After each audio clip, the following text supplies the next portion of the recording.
बिस्मिल्लाहिर्रहमानिर्रहीम। Welcome to my channel Jilani Shah science 406।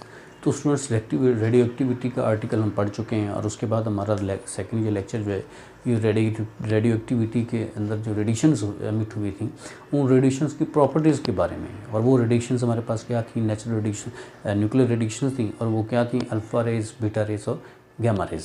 ये आप पहले पढ़ चुके हैं, पिछले लेक्चर को आप देख लें, उसमें आपको क्लियर हो जाएगा।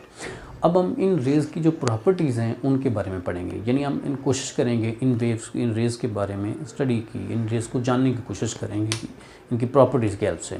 तो प्रॉपर्टीज़ क्या हैं इसकी? हैं वो इसकी स्पीड हो सकती है, इनके ऊपर चार्ज है, या इनकी पेनिट्रेशन पावर है, मैंने पिछले आर्टिकल में आपको समझाई थी, आयोनाइजेशन पावर है, इस तरीके से इनकी स्पीड है, या इनके फ्लोरेसेंट जो पावर है, फ्लोरेसेंस कैसे प्रोड्यूस करती हैं, और एनर्जी रेंज क्या है। तो इन सारी चीज़ों को हम कंपेयर करेंगे और पढ़ेंगे, तो इससे हमें एक आइडिया हो जाएगा कि इनका आपस में क्या लिंक है और ये इनकी प्रॉपर्टी जो हैं ये क्या क्या हैं और क्या इनमें डिफरेंस है आपस में। तो चलें देखते हैं।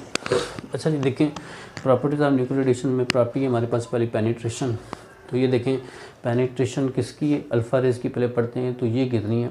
ये बीटा का 100 पार्ट है, यानी बीटा से ये 100 टाइम्स कम है। ठीक है ना जी। तो यानी बीटा जो है वो ग्रेटर है और अल्फ़ा की जो पेनिट्रेशन पावर है वो बीटा से 100 पार्ट है इसका, यानी 100 टाइम इससे कम है।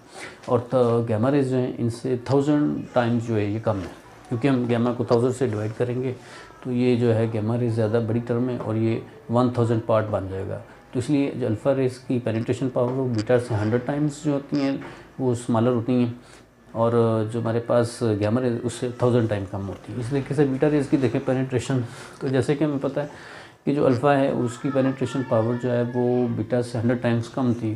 तो अब बीटा की जो पेनिट्रेशन पावर वो 100 टाइम्स अल्फ़ा होगा, यानी अल्फ़ा से 100 टाइम्स ज़्यादा इनकी पेनिट्रेशन पावर होगी, और गैमा से जो है वो 100 टाइम्स कम होगी।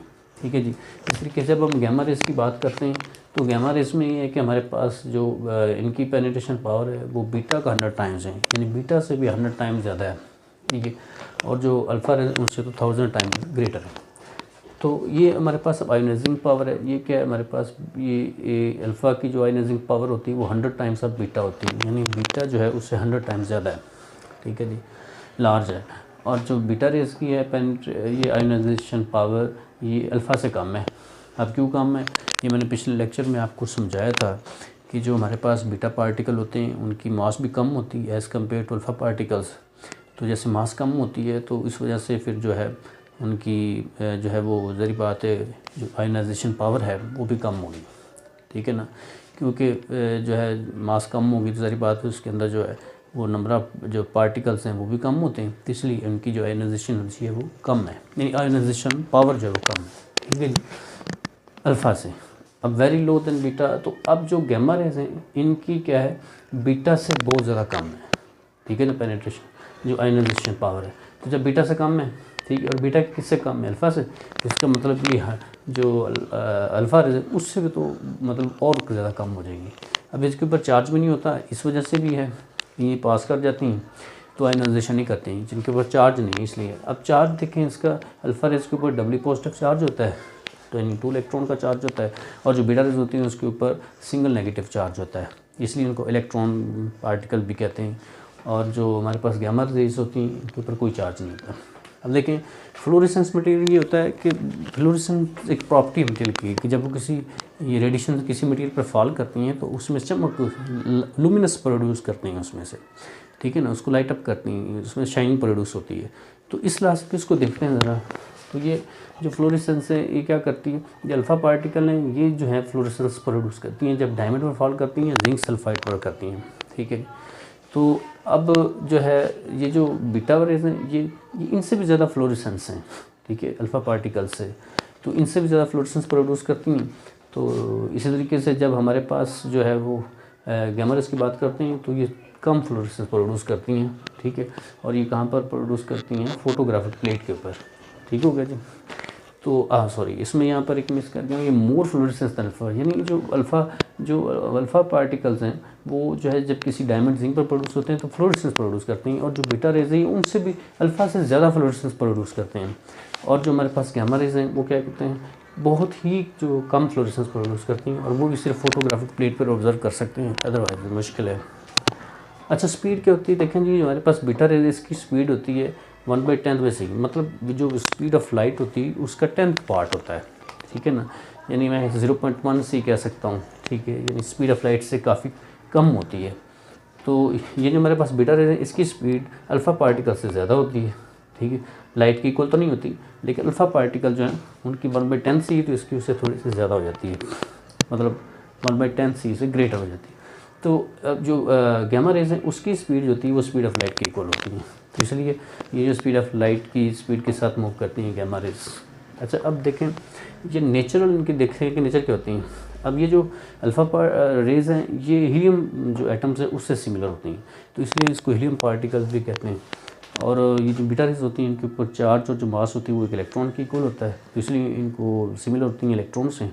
तो जो हमारे पास गैमा रेज होती हैं ये कोई मटेरियल पार्टिकल ही नहीं है, तो इसलिए इसकी मास भी नहीं होगी, तो ना इसके ऊपर चार्ज होगा। अच्छा, ability to produce number of ions in 1 millimetre, यानी 1 मिलीमीटर के अंदर कितने आइंस प्रोड्यूस कर सकते हैं, ये एबिलिटी अल्फ़ा पार्टिकल कितनी 10,000, यानी 1 मिलीमीटर में 10,000 आइंस प्रोड्यूस करती है। और जो बीटा रेज होती हैं वो 1 मिलीमीटर में 100 आइंस प्रोड्यूस करती हैं, और जो गैमा रेज होती हैं वो 1 मिलीमीटर में 1 आयन प्रोड्यूस करती हैं। तो इसलिए फिर आयोनाइजेशन जो पावर होती है वो अल्फ़ा की ज़्यादा होती है, और फिर उसके बाद कम होती है बीटा की, फिर उससे कम होती है इसकी गैमा रेज की। अच्छा, हम काइनेटिक एनर्जी देखते हैं, तो जो अल्फ़ा पार्टिकल की काइनेटिक एनर्जी होती है वो बहुत ज़्यादा हाई होती है, ज़ाहिर बात है उनकी स्पीड ज़्यादा होती है, तो इसके लिए जो है वो मास भी ज़्यादा होती है, बहुत ज़्यादा हाई होती है, काइनेटिक एनर्जी डिपेंड इस पर करती है। और जो काइनेटिक एनर्जी होती है इसकी बीटा की वो अल्फ़ा की निस्बत कम होती है, क्यों, मास कम होती है इसलिए स्पीड भी कम होती है। और जो हमारे पास गैमा रेज है उनकी तो बहुत ज़्यादा जो है हाई होती है काइनेटिक एनर्जी, क्योंकि वो मासलेस पार्टिकल है, तो ज़ाहिर बात है इसकी मास नहीं है, तो वो तो ईज़िली बहुत ज़्यादा स्पीडली मूव करेगा। अच्छा, अब एनर्जी रेंज कितनी है, यानी मेगा इलेक्ट्रॉन वोल्ट में जब हम इसको मेजर करते हैं, मेगा इलेक्ट्रॉन वोल्ट एक एनर्जी का यूनिट है, और ये जूल जो हम एनर्जी का एक यूनिट जूल होता है, बड़ा यूनिट है, वो हम यूज़ करते हैं इलेक्ट्रिसिटी में। लेकिन जब हम क्वांटम मैकेनिक्स में या फिर हम एटॉमिक फिज़िक्स में यूज़ करते हैं एनर्जी का यूनिट, तो उसको हम इलेक्ट्रॉन वोल्ट में मेजर करते हैं, यानी इलेक्ट्रॉन के हिसाब से उसको मेजर करते हैं। तो इसलिए फिर जो है ना हम इसकी जो एनर्जी की रेंज है वो न्यूक्लियर में क्या करते हैं, एनर्जी की जो यूनिट होती है उसको आमतौर पर मेगा इलेक्ट्रॉन वोल्ट जो है उसकी यूनिट जो काउंट करते हैं न्यूक्लियर फिज़िक्स में। और देखते हैं जी, तो एनर्जी रेंज अल्फ़ा की है वो 4.9 मेगा इलेक्ट्रॉन वोल्ट है, और जो बीटा की है वो 0.52 mega electron volt, 0.5 to 2 mega electron volt है, तो इसकी ज़्यादा है गैमा रेज की, ठीक है जी, मेगा इलेक्ट्रॉन वोल्ट। और ये जो हमारे पास होती है जो गैमा रेज 0.1 से 2 मेगा इलेक्ट्रॉन वोल्ट होती है, ठीक है। तो ये इनकी जो है वो थोड़ी सी प्रॉपर्टीज़ हैं, तो इन प्रॉपर्टीज़ अगर आप देखेंगे तो आपको इनके अंदर रिलेशनशिप जो है इन वेव्स में या डिफरेंस जो है वो उसको अंडरस्टैंड करना। जी, तो स्टूडेंट्स ये एक छोटी सी एग्जांपल के थ्रू मैं ज़रा इनकी पेनिट्रेशन पावर जो है उसको क्लियर करना चाह रहा हूँ। अब देखिए हमारे पास ये तीनों रेडिएशंस हैं, अल्फ़ा रेज हैं, बीटा रेज और गैमा रेज हैं। इनके पाथ में जो है वो एक पेपर रखा हुआ है, और एलुमिनियम रखी हुई एक शीट, एक पेपर की शीट है और एक लेड की शीट है। तो अब देखें इस अल्फ़ा जो पार्टिकल है जो भी इस पेपर से पास करते हैं तो यहीं पर रुक जाते हैं। इसकी वजह क्या है कि इनकी जो पेनिट्रेशन पावर है वो सबसे कम है। अब बीटा जो है वो इस पेपर से पास कर जाती हैं, लेकिन एलुमिनियम तक जो है वो जा सकती हैं, इनके आगे नहीं जा सकती। तो इसकी जो पेनिट्रेशन है वो अल्फ़ा से ग्रेटर है, इसलिए पेपर से तो पास कर रही है लेकिन एलुमिनियम तक जा सकें, ठीक है। और जो गैमा रेज होती है इसकी पेनिट्रेशन पावर सबसे ज़्यादा होती है, इसलिए ये पेपर से भी पास कर गई, एलुमिनियम से पास कर गई और लेड के अंदर चली जाती है, ठीक है। तो आगे भी अगर को और मैं शीट रखता तो उससे पास कर सकती थी। तो ये एक एग्जांपल है जिसमें पता चलता है कि गैमा रेज की पेनिट्रेशन जो है वो सबसे ज़्यादा है, उससे कम बीटा की और उससे कम अल्फ़ा की है। तो चलें आज इस लेक्चर को यहीं तक वाइंड अप करते हैं।